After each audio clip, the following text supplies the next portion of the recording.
할렐루야. 이렇게 새벽 귀한 시간에 함께 여러분과 말씀을 나눌 수 있게 돼서 기쁘고 감사를 드립니다. 오늘 말씀을 통해서 여러분이 하나님 음성을 듣고 또 주님 안에서 사는 기쁨을 누리는 저와 여러분들이 되시기를 주님의 이름으로 축원합니다. 오늘 말씀의 제목은 마음의 길을 준비하라입니다. 오늘 말씀은 누가복음 3장 1절에서 6절까지의 말씀입니다. 제가 봉독해 드리겠습니다. 누가복음 3장 1절에서 6절까지의 말씀입니다. 디베르 황제가 통치한 지 15해 곧 본디어 빌라도가 유다의 총독으로 헤롯이 갈릴리 분봉왕으로 그 동생 빌립이 이두레와 드라고니 지방의 분봉왕으로 루사니아가 아빌레네의 분봉왕으로 안나스와 가야바가 대사장으로 있을 때 하나님의 말씀이 빈들에서 사가랴의 아들 요한에게 임한지라. 요한이 요단강 부근 각처에 와서 죄사함을 받게 하는 회개의 세례를 전파하니 선지자 이사야의 책에 쓴 바 광야에서 외치는 자의 소리가 있어 이르되 너희는 주의 길을 준비하라. 그의 오실 길을 곧게 하라. 모든 골짜기가 메워지고 모든 산과 작은 산이 낮아지고 굽은 것이 곧아지고 험한 길이 평탄하여질 것이요 모든 육체가 하나님의 구원하심을 보리라 함과 같으니라. 아멘. 오늘 말씀이 여러분들을 축복해 주실 줄 믿습니다. 오늘 우리가 봉독한 말씀은 이렇게 기록하고 있습니다. 선지자가 이사야의 책에 쓴 바와 같이 광야에서 외치는 자의 소리가 있어 이르되 너희는 주의 길을 준비하라. 그의 오실 길을 곧게 하라. 다 아시겠지만 세례 요한이 말하고 있는, 외치고 있는 이 말씀은 예수님이 오시는데 그 예수님의 오심을 준비하기 위해서 땅에 길을 내고 그 길을 고속도로처럼 곧게 하라, 이런 뜻은 아닙니다. 세례 요한이 말하고 있는 주의 길을 예비하라, 곧게 하라, 이 말은 우리의 심령 속에 실타래처럼 꼬이고 꼬인 우리의 상한 심령을 새롭게 하여 주님을 영접하여 맞아들일 수 있는 상태로 만들어야 된다, 이렇게 말하고 있는 것입니다. 우리의 심령에 하나님이 좌정해 계실 곳이 없게 되면 세상의 욕심과 정욕이 가득 찬 나의 마음이 예수님을 영접할 수 있는 자리를 준비할 수 없게 되기 때문입니다. 예를 들어서 시험을 앞두고 있지만 꼭 보고 싶은 드라마가 있거나 스포츠 경기가 있으면 시험 준비를 제대로 할 수 없는 것과 마찬가지입니다. 그 드라마와 스포츠 경기에 내 마음을 뺏겨버리니까 정말 해야 될 것을 하지 못하게 되는 거죠. 마찬가지입니다. 하나님이 우리를 축복하기 위해서 우리의 생각을 이끄시고 올바른 결정을 내릴 수 있도록 주일 예배에 여러분을 초청하시고 목사님의 말씀을 듣게 하셨지만 그 말씀이 자리 잡아 역사할 수 있는 그런 기회를 여러분의 생각과 정욕, 욕심 때문에 그것을 온전히 이루지 못하는, 온전히 누릴 수 없는 그런 심령의 상태가 될 수 있다고 하는 것입니다. 그렇다면 어떻게 주의 길을 곧게 할 수 있을까요? 세례 요한도 주님을 맞이하기 위해 마음을 정비해야 한다, 이렇게 말했습니다. 그러면서 길을 비유해서 세례 요한은 말하고 있는데, 바른 길, 고전 길, 그것은 요즘 같은 세상에서의 생각해 보면 고속도로라고 생각하면 될 것 같아요. 세상에 곱고 바른 길을 같은 그 고속도로를 어떻게 놓느냐 하는 것을 통해서 한번 우리 마음속에, 심령 속에 고든 길, 바른 길을 어떻게 만들어 갈지 나눌 수 있는 그런 귀한 시간이 되기를 원합니다. 바르고 고든 고속도로 같은 길을 우리 심령에 건설하려면 어떻게 해야 되는가? 첫 번째로 마음속 교만의 높은 산과 언덕을 낮춰야 된다고 하는 것입니다. 마음속 교만의 높은 산과 언덕을 낮춰라. 오늘 말씀 5절에는 모든 골짜기가 메워지고 모든 산과 작은 산이 낮아지고 굽은 것이 곧아지고 험한 길이 평탄해질 것이요. 이렇게 기록하고 있습니다. 여러분, 그 자고 경부고속도로 중간 지점이 추풍령이라는 곳이 있는데 구름도 쉬어간다는 그런 아주 높은 고개였습니다. 옛날에 과거 시험 보러 올 때 아주 그 고개를 넘기라고 무척 고생을 했다고 하는 거죠. 근데 그 중간을 고속도로로 뚫었습니다. 경부고속도로가 바로 거기에 놓여지게 됐는데 많은 일화가 있어요. 그 추풍령을 낮추기 위해서, 그 언덕, 그 높은 산을 낮추기 위해서 막 폭파시키고 뚫고 하는 엄청난 일을 했다고 하는 것입니다. 마찬가지로 주님이 찾아오시려면 심령의 고속도로를 건설해야 되는데 무엇보다도 교만이라고 하는 언덕을 낮춰야 한다고 하는 것입니다.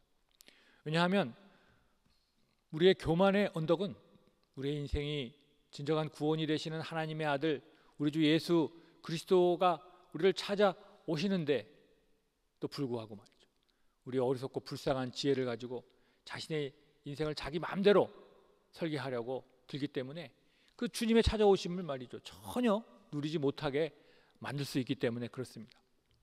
따라서 하나님의 은혜와 지혜 가운데 거하기 원한다면 가장 먼저 확인해야 하는 것은요, 겸손하냐, 내가 하나님 앞에 겸손해져 있느냐라고 하는 것입니다.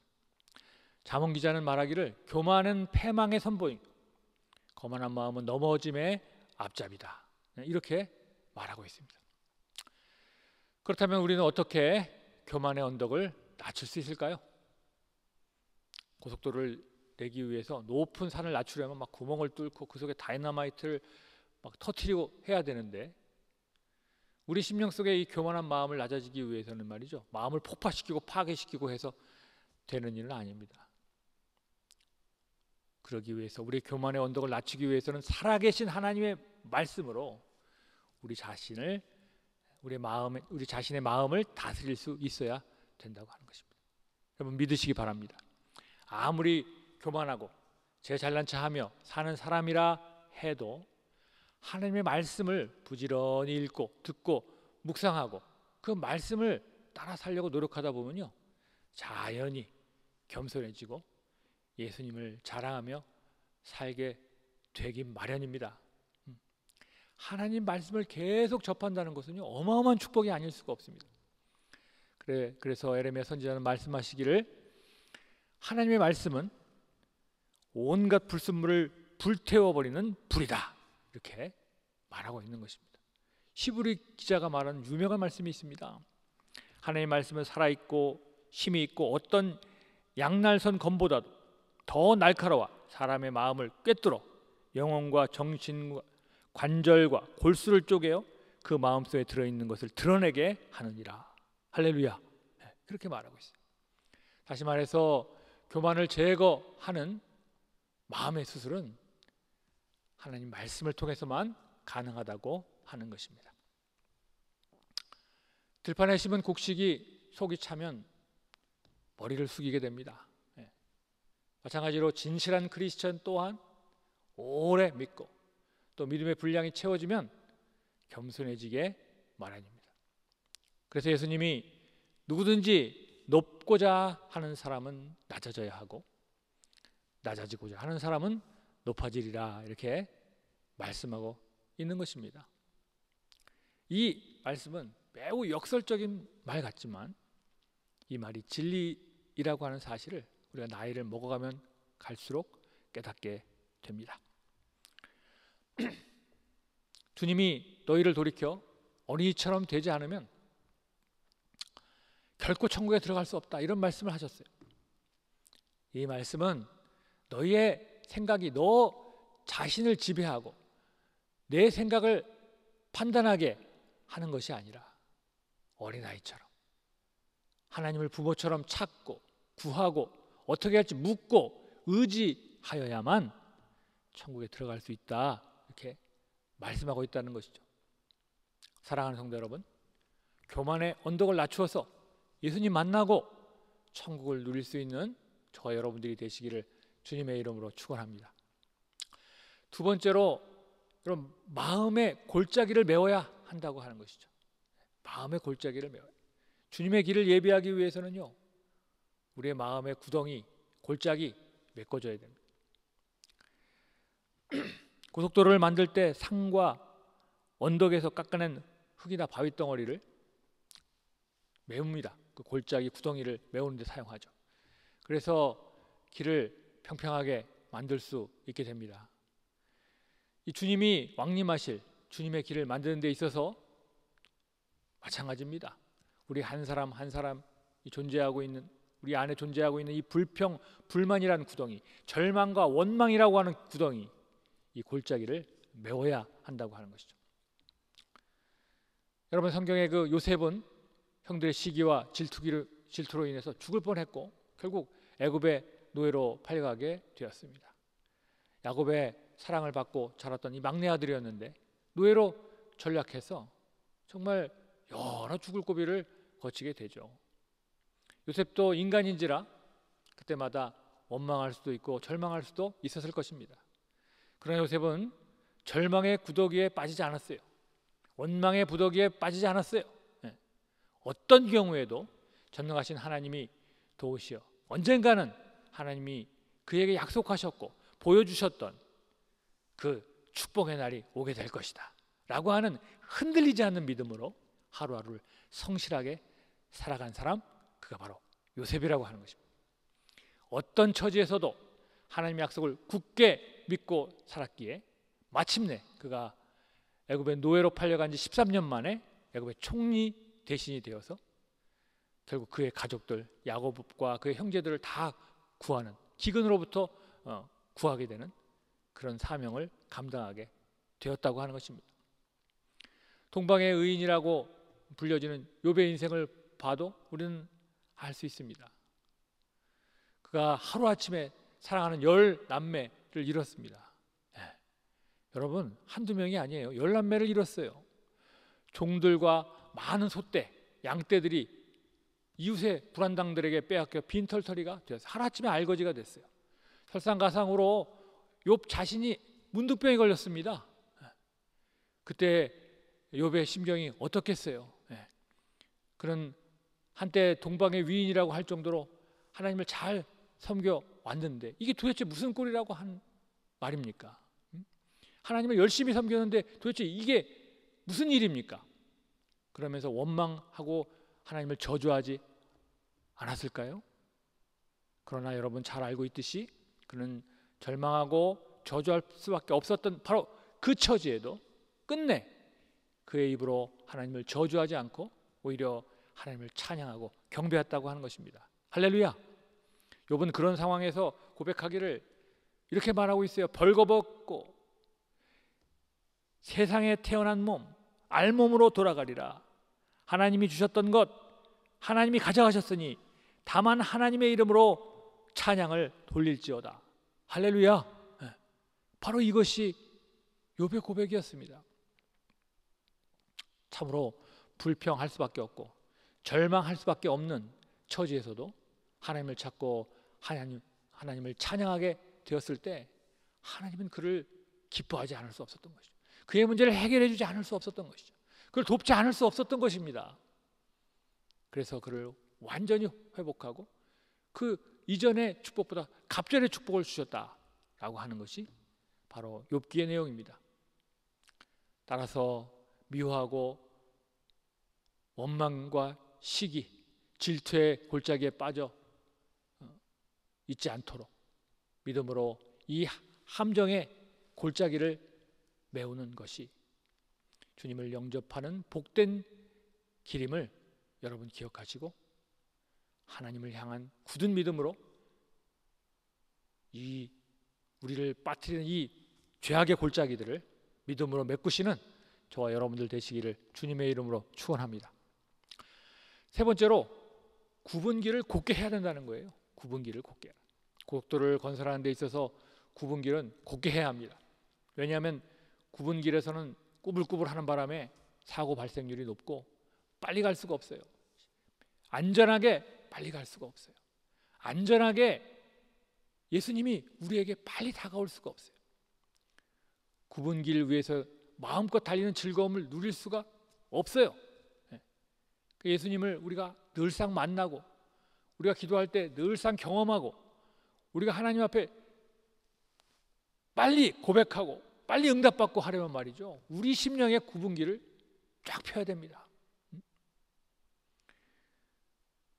우리 주님께서 마음껏 우리의 심령에 역사하실 수 있도록, 빠르게 우리의 말씀과 기적으로 다가오실 수 있도록 여러분, 우리가 우리의 심령을 펴야 됩니다. 매우 중요한 말씀입니다. 우리 안에는 자신만을 위하는 마음, 부정적인 마음, 삐뚤어진 마음, 이런 굽은 길들이 많이 있습니다. 꽈배기처럼 꼬인 마음들이 우리 깊숙이 숨어 있어요. 구약의 야곱을 보면 알 수 있죠. 그런 자신의 목적을 위해서라면 수단과 방법을 가리지 않고 모든 방안을 동원했던 그런 사람입니다. 형 에서가 받아야 될 장자권의 축복을 가로채기 위해서 늙은 아버지를 아무렇지도 않게 속여요. 외삼촌 라반의 살찐 송아지를 제 것으로 만들기 위해서 머리를 씁니다.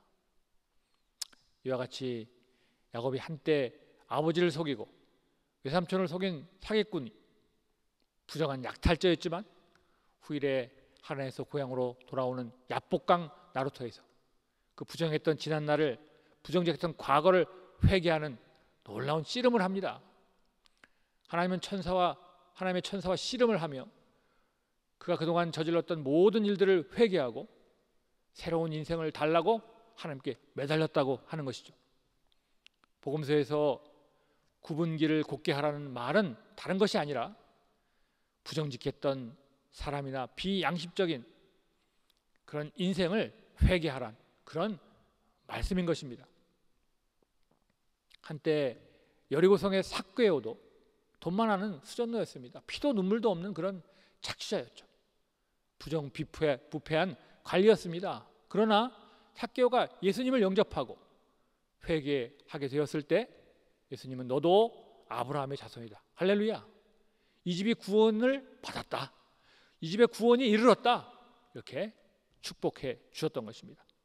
그러므로 성도 여러분, 우리의 심령이 정직해질 때 비로소 성탄의 기쁨이 찾아온다고 하는 사실을 여러분 믿으시기 바랍니다.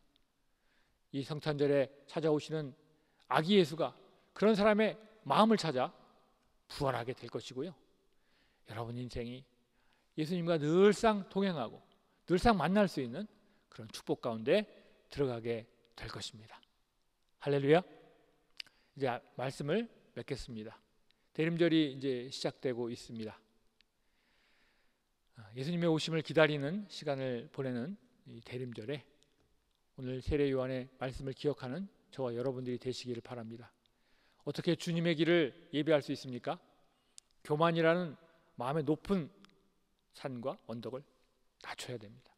또 원망, 미움, 절망이라는 골짜기가 우리 마음속에 숨겨져 있는데 그것들을 믿음으로 메꿔야 됩니다. 그리고 욕심으로 가득 찬 우리의 굽은 마음을 곱게 예수님께서 편안하게 우리 마음에 찾아올 수 있도록 준비해야 합니다. 그래서 우리 심령에 시원하게 뚫린 고속도로와 같은 그런 주님을 만날 길을 예비하여서 우리 주님이 오시는 그날을 기다리는 저와 여러분들이 되시기를 주님의 이름으로 간절히 축원합니다. 기도하겠습니다. 사랑의 주님, 고맙고 감사합니다. 오늘 주님의 오심을 기다리는 그런 대림절을 지내면서 주의 길을 예비하라 외치는 세례 요한의 음성을 듣습니다. 하나님, 어떻게 주님의 길을 예비할 수 있습니까? 우리 가운데 있는 이 교만의 언덕을 낮추게 하여 주시옵소서.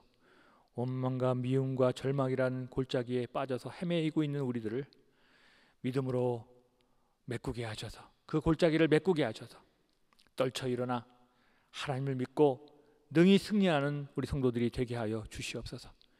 욕심으로 시기로 가득 차 있는 우리의 굽은 길을 오직 하나님만 바라보는, 하나님만 믿는 마음으로 곧게 하여서 주님을 빨리 보기 위해 달려갈 수 있고, 또 주님이 언제든지 우리를 찾아올 수 있는 고속도로와 같은 대로를 우리의 심령에 준비하게 하여 주시옵소서. 우리 주께서 우리 성도님들을 그렇게 넘치도록 축복해 주실 줄 믿사오며 예수님의 이름으로 간절히 기도드렸습니다. 아멘.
주옵소서.